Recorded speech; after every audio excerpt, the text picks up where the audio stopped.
বিসমিল্লাহির রহমানির রহিম। আসসালামু আলাইকুম রহমতুল্লাহ। আশা করি প্রত্যেকে ভালো আছেন। আজকের উপস্থাপনা পর্ব হচ্ছে অর্থাৎ বিভাগীয় পদোন্নতি পরীক্ষার্থীর যারা পরীক্ষার্থী তাদের জন্য যারা 60% অর্থাৎ 50-এর ভিতরে 30 মার্ক পেতে হলে কোন কোন আইন বেশি গুরুত্ব দিয়ে আমাদের পড়তে হবে। তাহলে আজকে মোটামুটি খেয়াল করি যে আমরা বিগত 2020 সালে অর্থাৎ যারা কনস্টেবল থেকে এএসআই পরীক্ষা দিয়েছিলেন এবং এএসআই থেকে সাব ইন্সপেক্টর পরীক্ষা দিয়েছেন, অর্থাৎ এই দুটি প্রশ্ন পর্যালোচনা করে অর্থাৎ এমসিকিউ পর্যালোচনা করে দেখা গেছে যে মোটা কোন কোন আইন থেকে বেশি টাচ করা হয়েছে, অর্থাৎ কোন কোন আইন থেকে বেশি কোশ্চেনগুলো এসেছে। তাহলে আমরা আজকে খেয়াল করব। আসলে মোটামুটি মূল বইয়ের বিকল্প নেই। আমরা যদি এখনও যে হাতে সময় রয়েছে আমরা প্রথম থেকে মোটামুটি যে গুরুত্বপূর্ণ বিষয়গুলো অর্থাৎ পুলিশি যে কার্যক্রম এবং যে বিষয়গুলো না জানলেই নয়, অবশ্যই আমরা সেগুলো পড়তে হবে। তাহলে আমরা খেয়াল করি যে কোন কোন আইনগুলো অর্থাৎ আমাদের বেশি গুরুত্ব দিয়ে পড়তে হবে। এই বিষয়গুলো যদি না পড়ি তাহলে আমাদের দেখা গেল যে পরীক্ষার যে টার্গেট আমরা কাঙ্ক্ষিত লক্ষ্যে পৌঁছাতে পারবো। তাহলে আমরা খেয়াল করি যে আমরা দেখতে পাচ্ছি প্রথম দিকে মোটামুটি এখানে কিছু গুরুত্বপূর্ণ আইনের বিষয়গুলো তুলে ধরা হচ্ছে। এখানে যে আমরা যে আইনগুলো মোটামুটি পড়ে থাকি আমরা দেখতে পাচ্ছি যে প্রথমে দেখতে পাচ্ছি পিআরবি ফৌজদারি কার্যবিধি এবং পেনাল কোড, সাক্ষ্য আইন, নারী শিশু অস্ত্র, মাদক আইন 2018, পুলিশ আইন, সড়ক পরিবহন, জুয়া, মানব পাচার, ডিজিটাল নিরাপত্তা, সরকারি চাকরি বিধিমালা, সংক্রামক রোগ, পারিবারিক সহিংসতা, সংবিধান, যৌতুক, মানি লন্ডারিং, ডিএমপি, বাল্যবিবাহ। এবং এই যে মোটামুটি এখানে যে 15-16টি যে অর্থাৎ এখানে আইনের কথা হলো দেখা যাচ্ছে মোটামুটি এই আইনগুলো থেকে সবচেয়ে বেশি এমসিকিউ এসেছিল। তাহলে এছাড়া আরও কয়েকটি আইন রয়েছে যেখান থেকে এমসিকিউ আসেনি, ওই আইনগুলো আমি বলে দিচ্ছি। তাহলে আমরা প্রথমে খেয়াল করি যে এখানে দেখা যাচ্ছে পিআরবি।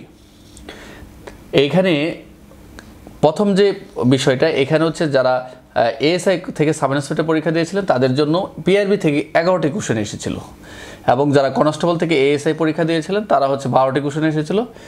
ফৌজদারি কার্যবিধি থেকে 6টি অর্থাৎ প্রশ্ন এসেছিল, আর এদিকে কনস্টেবলদের এসেছিল 9টি।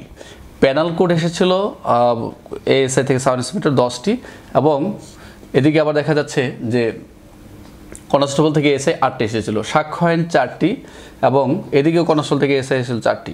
নারী শিশু দেখা যাচ্ছে এখানেও এসআই থেকে সাব ইন্সপেক্টর 3টি এসেছিল এবং এদিকে কনস্টেবলদের এসে 2টি। অস্ত্র আইন এখানেও 2টি এসেছিল, তাদেরও 2টি এসেছিল। মাদক আইন থেকে 2টি এসেছিল এসআই থেকে সাব ইন্সপেক্টর এবং কনস্টেবল থেকে আসছিল 3টি। পুলিশ আইনে এসেছিল 2টি এবং কনস্টেবল থেকে এসআই তাদের হচ্ছে 4টি।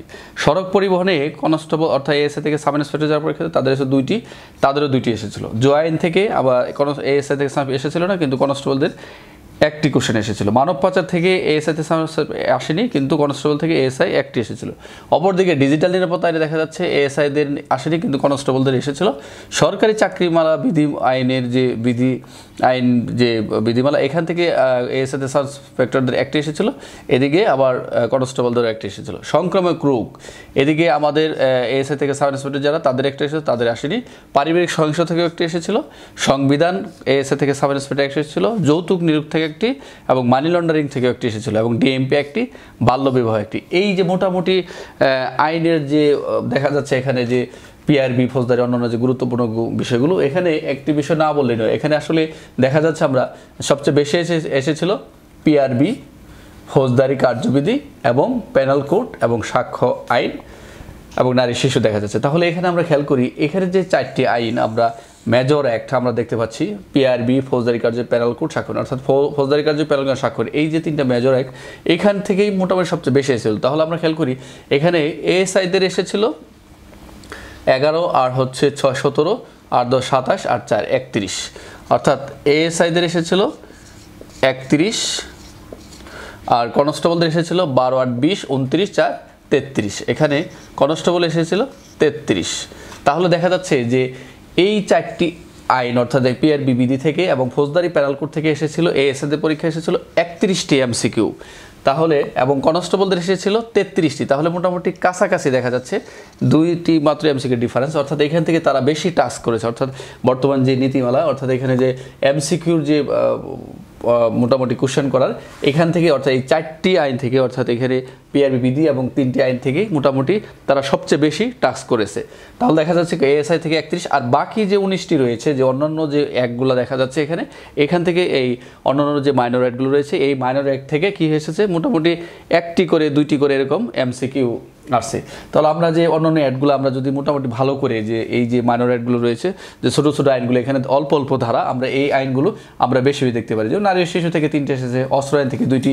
এই আইনগুলো যদি মোটামুটি আমরা ভালো করে দেখতে পারি, যে অস্ত্র আইনটা ভালো করে পড়ি, মাদক আইনটাকে একটু ভালো করে পড়ি, তারপর হচ্ছে পুলিশ আইনটা একটু ভালো করে পড়ি, সড়ক পরিবহনটাও একটু ভালো করে পড়ি, এবং জুয়া আইনটা আমরা একটু মোটামুটি দেখতে পারি, মানব পাচার ভেরি ইম্পর্টেন্ট সেকশন এগুলো, আর ডিজিটালটাও আমরা একটু ভালো করে পড়তে পারি, সরকারি চাকরি বিধিমালা এবং সংক্রামক রোগ এটাও একটু ভালো করে দেখতে পারি, পারিবারিক সংবিধান। অর্থাৎ মোটামুটি যে এই মাইনর এগুলো রয়েছে এখান থেকে কিন্তু মোটামুটি বাকি দেখা যাচ্ছে এএসআই থেকে সাব ইন্সপেক্টর পরীক্ষায় মোটামুটি এখানে 31 হলে আর 19টি এসেছিল, অর্থাৎ আদার যে সেকশন অর্থাৎ আদার মাইনর অ্যাক্ট থেকে দেখা যাচ্ছে। আর কনস্টেবলদের 33, এদেরও দেখা যাচ্ছে যে বাকি 17টা এখান থেকে এসেছে। তাহলে আমরা এখানে মূল যে 4টি সেকশন আমরা পিআরবি, ফৌজদারি কার্যবিধি, পেনাল কোড এবং সাক্ষ্য আইন, আমরা সবসময় এই 4টি যে আইন রয়েছে পিআরবি, পেনাল কোড, ফৌজদারি কার্যবিধি এবং সাক্ষ্য আইন, আমরা চেষ্টা করব এই 4টি আইনটি যে আমরা সবচেয়ে বেশি বেশি, অর্থাৎ পিআরবিটা একটু বেশি বেশি এখন থেকে রিভিশন দেওয়া, বেশি বেশি লাইন টু লাইন পড়া। তারপর দেখা যাচ্ছে পেনাল কোড, পেনাল তো অবশ্যই উদাহরণ সহ মোটামুটি যে সংজ্ঞাগত যে বিষয়গুলো রয়েছে এই সংজ্ঞাগুলো ভালো করে পড়তে পারে। এখানে দেখা যাচ্ছে পেনাল কোডের মোটামুটি 50টি ধারা রয়েছে যে সংজ্ঞাগত, এই সংজ্ঞাগুলো ভালো করে পড়তে হবে। তারপরে আমরা সাক্ষ্য আইন, যেহেতু এখান থেকে 4টি কোশ্চেন এসেছিল, সাক্ষ্য আইনের মোটামুটি যে প্রশ্নগুলো না পড়লেই নয়, অর্থাৎ এই উদাহরণ সহ অর্থাৎ গুরুত্বপূর্ণ যে ধারাগুলো রয়েছে উদাহরণগুলো দেখে দেখে আপনারা অবশ্যই পড়ে নেন। তাহলে দেখা যাচ্ছে আমাদের এই যে 4টি আইন অর্থাৎ এই ফৌজদারি কার্য, পেনাল কোড, সাক্ষ্য এবং পিআরবি, এখান থেকে মোটামুটি যেহেতু বেশি টাস্ক করেছে তাহলে আমাদের এই 4টি আইনকে অবশ্যই বেশি বেশি গুরুত্ব দিতে হবে। এই 4টি আইন আমরা যদি বেশি বেশি গুরুত্ব দিই তাহলে দেখা যাচ্ছে আমাদের এমসিকিউ মোটামুটি এখানে যদি 31 চলে আসে, তাহলে আমি ধরে নিলাম যে এখানে যদি একটু ভালো করে স্টাডি করা যায় 31 যদি এখানে আমরা মার্ক পেয়ে যাই, বাকিগুলো মোটামুটি বোনাস পয়েন্ট। তাহলে আমাদের যেহেতু এমসিকিউ আমাদের কনফিউশন তৈরি করার মতো কোশ্চেন তৈরি করে সাবধান থাকতে হবে যে মোটামুটি আমরা যাতে এই কোশ্চেনগুলো মোটামুটি ভালো করে বুঝে আমরা উত্তর দিতে পারি।